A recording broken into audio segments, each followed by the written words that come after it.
سب سے پہلی چیز تو یہ ہے کہ میں سمجھتا ہوں کہ اس وقت جو بہت ہی امپورٹنٹ فینومینن تھا، جس سے ساری دنیا کے مسلمان گزر رہے تھے، ہندوستان کے مسلمان بھی گزر رہے تھے، وہ کولونیلزم کا انٹلیکچول ایسپیکٹ تھا جی، کہ کولونیلزم کا ایک تو پولیٹیکل ایسپیکٹ ہے کہ لوگ سیاسی لحاظ سے غلام ہو گئے تھے جی، اور آزادی کی بہت سی تحریکیں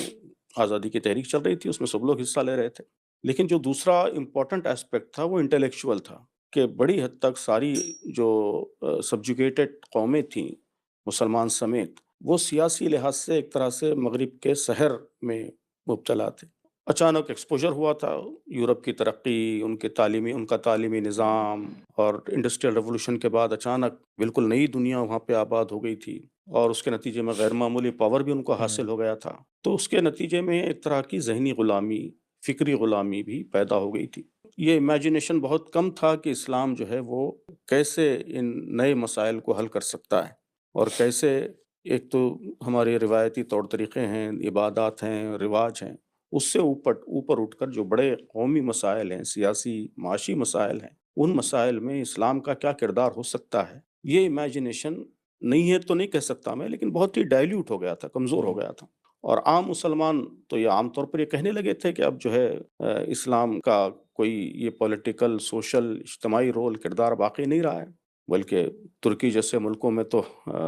پوری نیشن بلڈنگ اسی اصول کی بنیاد پر تھی کہ دین اسلام یہ مذہب کے طور پر رہے گا، ریچولز کے طور پر رہے گا، اور جو پورا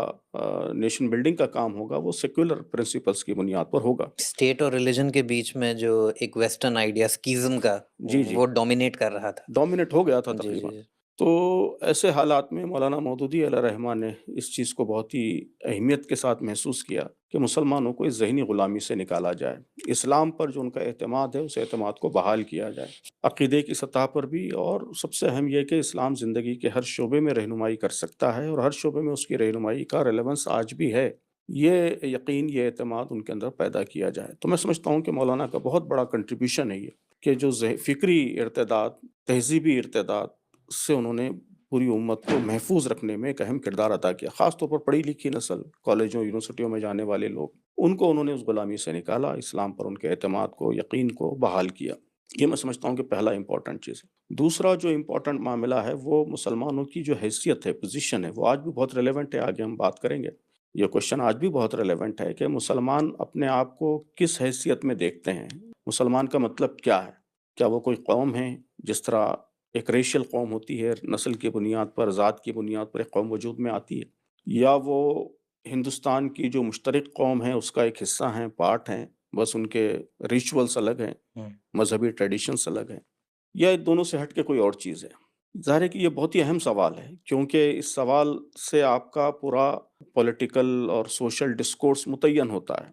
آپ اپنے آپ کو کیا سمجھتے ہیں، اسی سے آپ اپنا کورس آف ایکشن ڈیفائن کرتے ہیں، طے کرتے ہیں۔ تو اس وقت دونوں افکار تھے کہ ایک طرف یہ فکر تھی کہ مسلمان ایک الگ قوم ہے، بالکل الگ قوم ہے، اور قوم اسی معنی میں جس معنی میں اس وقت بولا جاتا تھا۔ تو مسلمان اپنے آپ کو ایک قوم سمجھنے لگے تھے اور قومی کشمکش کا وہ حصہ بن گئے تھے۔ ہندو مسلم دو الگ الگ قومیں مانی گئیں اور دونوں کے درمیان کشمکش میں ایک فریق بن گئے۔ اور دوسرا جو نقطہ نظر تھا وہ یہ تھا کہ مسلمانوں کی کوئی الگ آئیڈینٹی ایز سچ نہیں